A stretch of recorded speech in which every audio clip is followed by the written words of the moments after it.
Student, हम पिछले lecture में आपको कुछ थ्योरम कराए थे यूक्लिड डिवीजन लेमा को यूज करते हुए। उसी को कंटिन्यू करते हुए कुछ थ्योरम है जो और हम करा रहे हैं। तो देखिए उस थ्योरम का स्टेटमेंट क्या है, जो थ्योरम हम इस समय लिए हैं। और ये जो भी हम थ्योरम करा रहे हैं हम आर.एस. अग्रवाल को फॉलो करते हैं, और आप आर.एस. अग्रवाल, अगर कोई दिक्कत होती है तो आप आर.एस. अग्रवाल का हेल्प ले सकते हैं। ठीक है, देखिए इस थ्योरम का स्टेटमेंट क्या है कि the square of any positive integer is either of the form 3m और 3m+1 for some integer m। मतलब यूक्लिड डिवीजन लेमा को यूज करते हुए हमें प्रूफ करना है कि अगर कोई भी पॉजिटिव इंटीजर है और उसका स्क्वायर हम करेंगे तो जो उसका फॉर्म आएगा वो या तो 3m का फॉर्म होगा या तो 3m+1 का फॉर्म होगा। आप देख लीजिए, इसको प्रैक्टिकली भी देख सकते हैं कि कोई भी नंबर ले लेते हैं। सपोज हम 3 ले लेते हैं। क्या ले लेते हैं? 3 ले लेते हैं।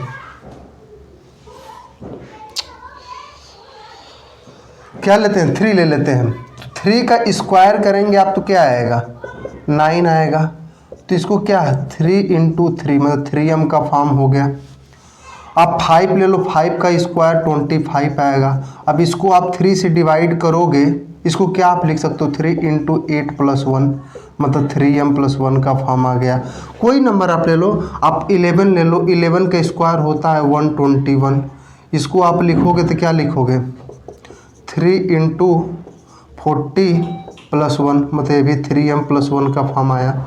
आप कोई भी नंबर लोगे, अगर उसका आप स्क्वायर करोगे तो उसका फॉर्म आप देखोगे कि वो या तो 3m का फॉर्म होगा या तो 3m+1 का फॉर्म होगा।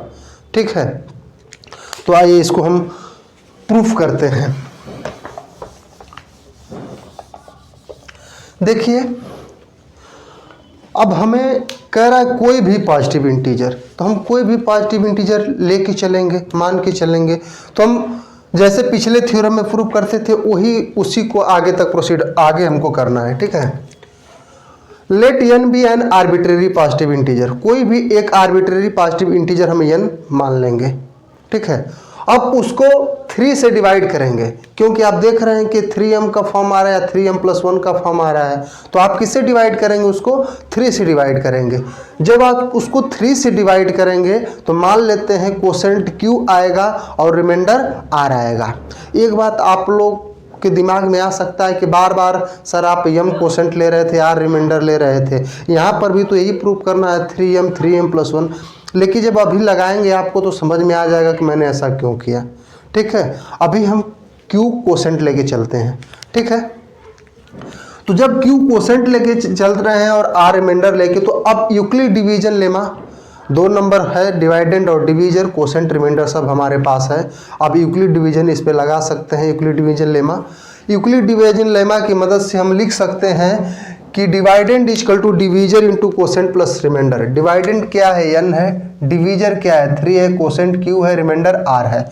और हमेशा रिमाइंडर 0 ग्रेटर इक्वल टू 0 होता है और लेस देन डिवीजर होता है। डिवीजर यहाँ पे क्या है? 3 है, तो हमने 3, तो r क्या हो जाएगा? r greater equal to 0 less than 3।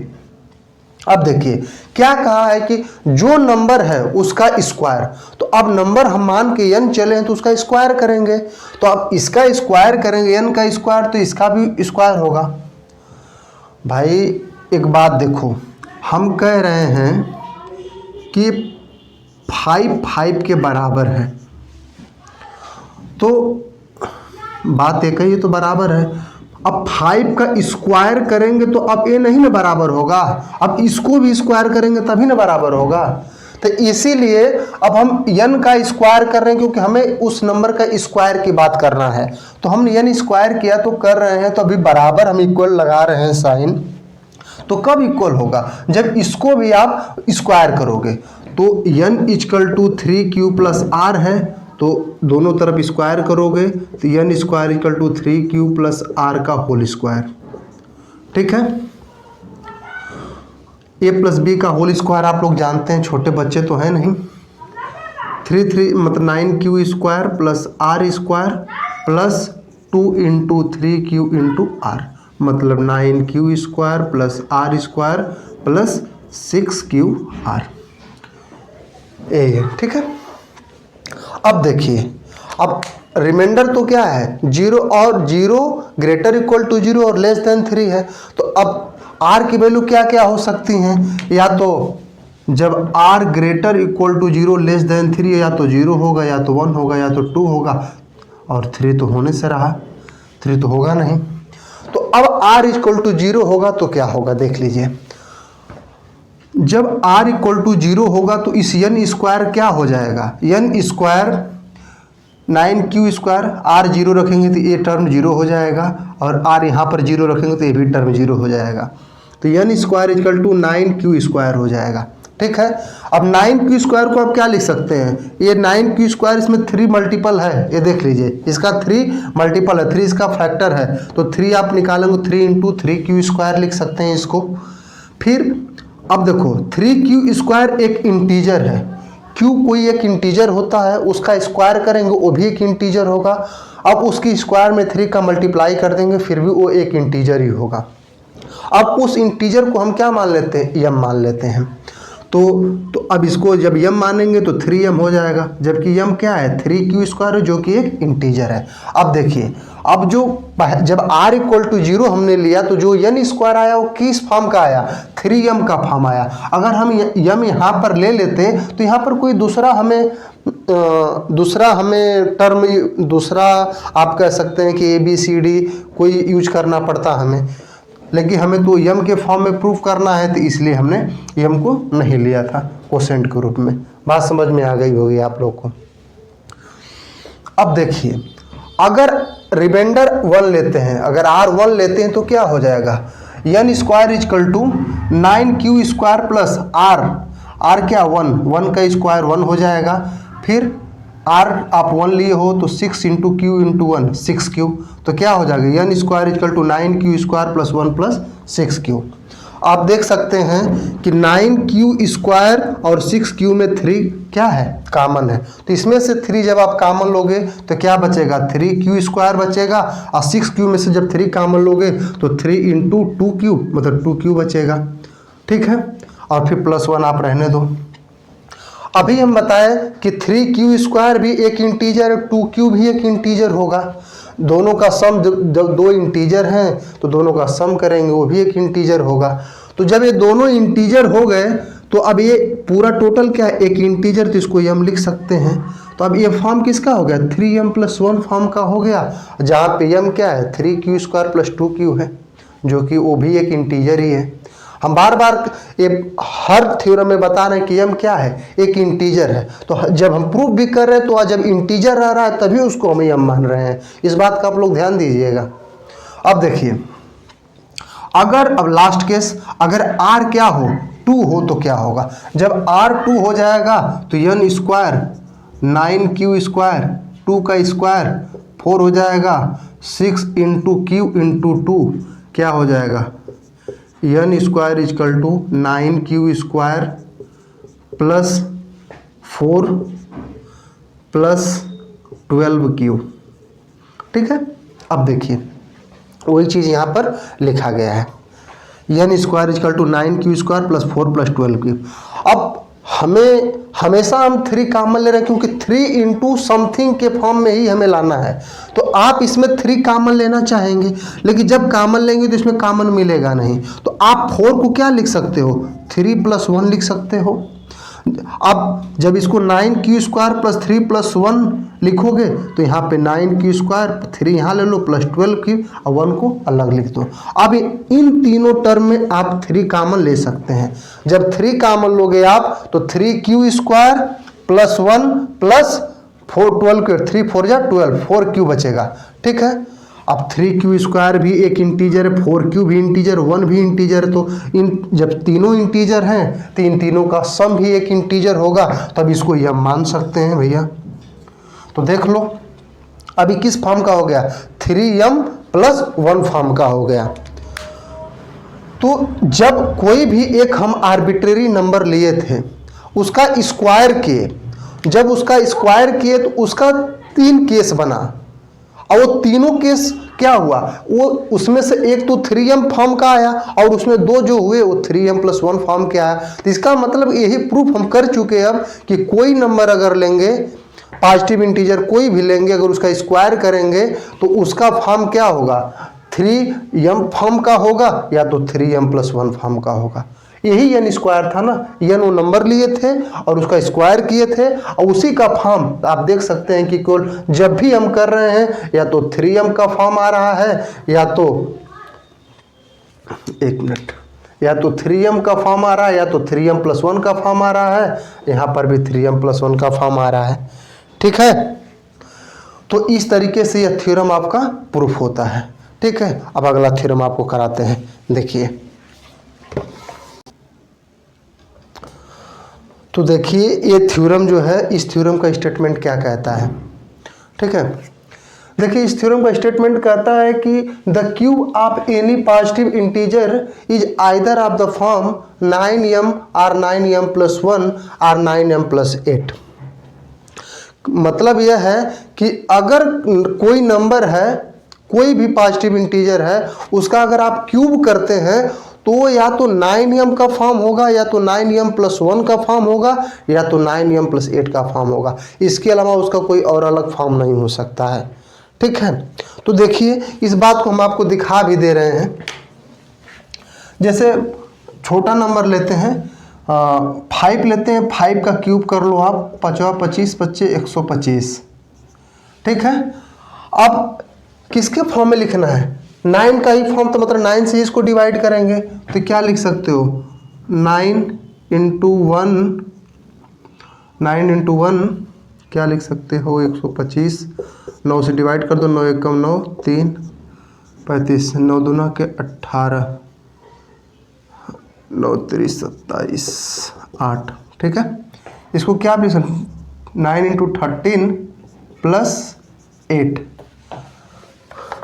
39 या 117 + 8। ठीक है, अब क्या है, 13 क्या है, एक इंटीजर है तो इसको m मान सकते हैं +8। इसका किस फॉर्म का है, 9m+8 फॉर्म आया। आप 6 का क्यूब देख लो क्या होता है, 216 होता है। अब इसको देख लो, 9 × 9 दूना 18 और 3 21 24। ठीक है, ये किस फॉर्म का हो गया, 24 एक इंटीजर है, ये 9m का फॉर्म हो गया। अब इसी तरीके से आप देख लो, 7 का क्यूब देख लो क्या होता है, 343 होता है। अब देख लो, मतलब 343 आप लोग के भाषा में। अब इसको 9 से आप डिवाइड कर दो, क्या आएगा, 9 आप करोगे तो 9 3 × 27 और 7 9 8 × 72 +1, यही आएगा। ठीक है, ये किस फॉर्म का आ गया, 9m+1 फॉर्म का आ गया। आप इसी तरीके से कोई भी आप नंबर लोगे, अगर उसका आप क्यूब करोगे, आप उसका क्यूब करोगे फिर उसको आप 9 से डिवाइड करोगे तो इन्हीं तीन ही फॉर्म में से कोई होगा, या तो 9m का फॉर्म होगा या तो 9m+1 का फॉर्म होगा या तो 9m+8 का फॉर्म होगा। ठीक है, अब देखिए इसी को हम प्रूफ करते हैं। तो कहा है थ्योरम में कि कोई भी पॉजिटिव इंटीजर, तो हम कोई भी पॉजिटिव इंटीजर मान लेते हैं और वह कोई भी पॉजिटिव इंटीजर हम क्या लेके चलते हैं, n लेके चलते हैं। क्या लेके चलते हैं, n। मान लिए कि n भी कोई आर्बिट्रेरी पॉजिटिव इंटीजर है। ठीक है, अब उस n को 3 से डिवाइड करेंगे। अब बात आती है कि सर प्रूफ तो करना है 9m+1 9m+8। आप 9 लेकर भी करो, 9 लेकर करो, कोई दिक्कत नहीं है, आएगा वही फॉर्म। लेकिन एक बात समझ लो, जब आप लोगे तो r > 0 लेस देन 9 आएगा। पॉसिबल वैल्यू क्या होगी, 9 होगी, 9 0 1 2 3 4 5 6 7 8 आप करते जाओ, प्रॉब्लम बढ़ती चली जाएगी। इसलिए हम 3 ले रहे हैं, क्योंकि आप देखोगे चल करके आगे कि जो चीज़ हमें ज़रूरत है वो चीज़ हमें मिल जाएगी। समझे, तो देखिए तो क्या हुआ, और 9 का मल्टीपल भी है 3। तो अब उस n को 3 से डिवाइड करेंगे तो मान लेते हैं q कोसेंट आता है और r रिमाइंडर आता है। अगर ऐसा होता है तो यूक्लिड डिवीजन लेमा से हम ये लिख सकते हैं n = 3q + r, where R is greater equal to 0 less than 3। इतना तो लिख ही सकते हैं। अब इसके बाद उस नंबर के क्यूब की बात कर रहा है, तो जाहिर सी बात है कि उस नंबर के क्यूब की बात कर रहा है तो क्या करेंगे, उस नंबर का क्यूब करेंगे। नंबर हमारा क्या है, n equal to 3q plus r है, तो इसका क्यूब कर लो, n क्यूब, तो इसका क्यूब करो तो दोनों तरफ क्यूब करना पड़ेगा, 3q प्लस r का होल क्यूब। आप a प्लस बी का होल क्यूब का फार्मूला क्या जानते हो, a cube plus B cube plus 3ab कोष्टक में a plus B in bracket a plus B. अब उसी चीज़ को यूज कर लो तो क्या हो जाएगा, 3 क्यूब का होल क्यूब, तो 3 3 जा 9, 3 जा 27 cube cube plus r cube plus 3 into a की जगह क्या है 3 क्यूब, b की जगह क्या है r है, a की जगह क्या है 3 क्यूब प्लस r। ठीक है, देख लीजिए जैसे स्टेप बाय स्टेप कर रहे हैं। 27 Q cube plus r cube, 3 3 जा 9 क्यू r हो जाएगा 9 Q r, 3 Q plus r। अब देखिए 27 Q cube plus r cube plus 9 3 जा 27 क्यू स्क्वायर r हो जाएगा, फिर क्या हो जाएगा 9 क्यू r स्क्वायर, यही होगा। अब आप देख लो, सब देख रहे हो कि 9 का मल्टीपल है, सब 9 का मल्टीपल 1 है, तो आप क्या लिख सकते हैं, सब में 9 कॉमन है तो हम इनको जो जिसमें 9 कॉमन दिख रहा है उनको एक साथ ले लेते हैं।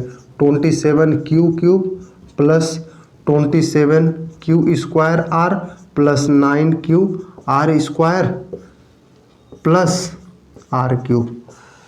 यहाँ तक देखिए वही चीज़ हम लिखे हैं और इसी को हम क्या माने हैं, इक्वेशन फर्स्ट मान लिए हैं, क्योंकि अब यही नंबर है, n क्यूब क्या है, यही नंबर है। अब इसी को अब r पे डिपेंड करेगी वैल्यू, और r पे डिपेंड करेगी, r की 0 होगा 1 होगा 2 होगा, तो जब r चेंज होगा तो n क्यूब भी चेंज होगा। अब जब चेंज होगा तो यही देखेंगे कि वो जो चेंज हो रहे हैं वो किस फॉर्म के आ रहे हैं, अगर जो उसी फॉर्म के आ जा रहे हैं जो प्रूफ करना है तो हमारा प्रूफ हो जाएगा। तो देखिए इतना आपको समझ में आ गया। अब देखिए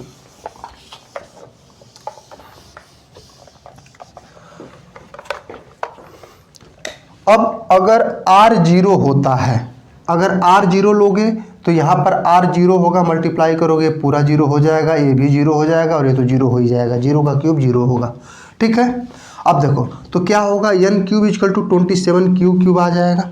ठीक है, अब देखो अब हमें इसका 9 क्या बनाना है, फैक्टर बनाना है कि इसका साफ देख रहे हो कि इसका फैक्टर क्या है 9 फैक्टर, इसको लिख सकते हैं 9 इंटू 3q का क्यूब। ठीक है, अब ये 3q क्यूब क्या है, एक इंटीजर है। ठीक है, क्यू कोसेंट होता है, एक इंटीजर होता है। अब उसका क्यूब करोगे फिर भी एक इंटीजर होगा, उस क्यू के क्यूब में अगर 3 से मल्टीप्लाई कर दोगे तब भी वो इंटीजर ही होगा। ठीक है, इसलिए ओवरऑल क्या एक इंटीजर है, तो आप इसको यम लिख सकते हो। तो टोटल 9 यम हो गया। अब यम क्या हम लिए हैं, यहाँ पे 3q क्यूब लिए है जो कि एक इंटीजर है। कितनी बात समझ में आई। अब देखिए अब दूसरा केस, एक तो हमारा काम हो गया कि जब r 0 हो रहा है तो किस फॉर्म का हो रहा है, 9m के फॉर्म का हो रहा है। अब अगला देखते हैं, अब r इक्वल टू 1 जब आप लोगे तो क्या हो जाएगा, लिख लेते हैं जो यहाँ पे है, n क्यूब इक्वल टू क्या आया था 27 Q cube plus 27 Q square r plus 9 Q r square plus r cube, यही आया था ना। जब आप r इक्वल टू 1 पुट करोगे तो क्या हो जाएगा, 27 यहाँ पे है तो है ना, यहाँ कोई चेंज नहीं होगा। यहाँ देखो r1 रखोगे 27 क्यू स्क्वायर, यहाँ पे 1 का स्क्वायर 1 हो जाएगा प्लस 9 क्यू प्लस 1 का क्यूब 1 हो जाएगा। आप देख लो इसमें भी 9 कॉमन, इसमें भी 9 कॉमन, इसमें भी 9, सब में 9 आप कॉमन ले सकते हो, मतलब सब में 9 मल्टीपल है। हर 27 क्यू क्यूब को आप 9 इंटू 3 क्यू क्यूब लिख सकते हो, उसको 9 इंटू 3 क्यू स्क्वायर लिख सकते हो, मतलब 9 हर जो तीनों टर्म है सब में मल्टीपल है, तो ओवरऑल तीनों में से 9 आप कॉमन ले सकते हो। तो क्या हो जाएगा 3 Q cube plus 3q² plus q, ठीक है, प्लस 1। अब देखो बार बार नहीं बताएंगे, ये भी एक इंटीजर है, ये भी इंटीजर है, ये भी इंटीजर, तो तीनों इंटीजर है, तीनों का सम एक इंटीजर हो जाएगा, तो इसको यम हम लिख सकते हैं। तो 9m प्लस 1, जो यम क्या है 3q³ plus 3q² plus q है, जो कि एक इंटीजर है। तो वही चीज़ यहाँ पर किए हैं, आप देख लीजिए 9m प्लस 1 किस फॉर्म का हुआ, 9m प्लस 1 फॉर्म का हुआ, कोई दिक्कत। अब देखो अब r इक्वल टू 2 होगा तो क्या होगा, यहीं पे करके दिखा देते हैं हम आपको। r इक्वल टू 2 होगा तो n³ इक्वल टू क्या हो जाएगा 27q³, ये तो चेंज होगा नहीं क्योंकि r इसमें है ही नहीं, और r मतलब 2 से मल्टीप्लाई करोगे 27 में तो 54 आ जाएगा, q² प्लस 2 2 जा 4, 4 9 जा 36 क्यूब हो जाएगा, 36 क्यूब नहीं, प्लस 2 2 जा 4 2 जा 8, 2 का क्यूब 8 होगा।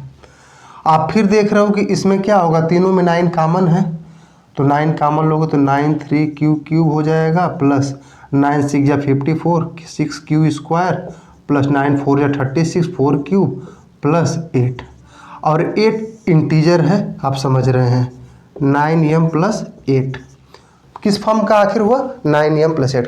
मतलब आप देखें कि n³ जब कर रहे हैं तो n³ r के पॉसिबल वैल्यू 3 है, जिसके कारण n³ के भी पॉसिबल वैल्यू 3 होंगे। जब आप उसको देखें सॉल्व किए तो क्या निकला कि वो जो 3 केस बन रहे हैं, r जब 0 ले रहे हैं, 1 ले रहे हैं, 2 ले रहे हैं, तो n³ भी चेंज हो रहा है। तो जो n³ जब 0 हो रहा है तो 9m का फॉर्म आ रहा है, जब r 1 आ रहा है तो 9m प्लस 1 के फॉर्म का आ रहा है, जब r आप 2 ले रहे हो तो 9m प्लस 8 का फॉर्म आ रहा है। तो यही हमें प्रूव करना था कि अगर कोई भी आप नंबर लेते हो, अगर उसका क्यूब करते हो तो उसका फॉर्म क्या होगा, या तो 9m का फॉर्म होगा, या तो 9m प्लस 1 का फॉर्म होगा, या तो 9m प्लस 8 का फॉर्म होगा। इसके अलावा और कोई चौथा नहीं हो सकता, ठीक है। तो इस तरह यह थ्योरम प्रूफ हुआ, और अब 2 थ्योरम बचे हैं, हम उसको अगले लेक्चर में कराएंगे। आज के लिए बस इतना ही, धन्यवाद।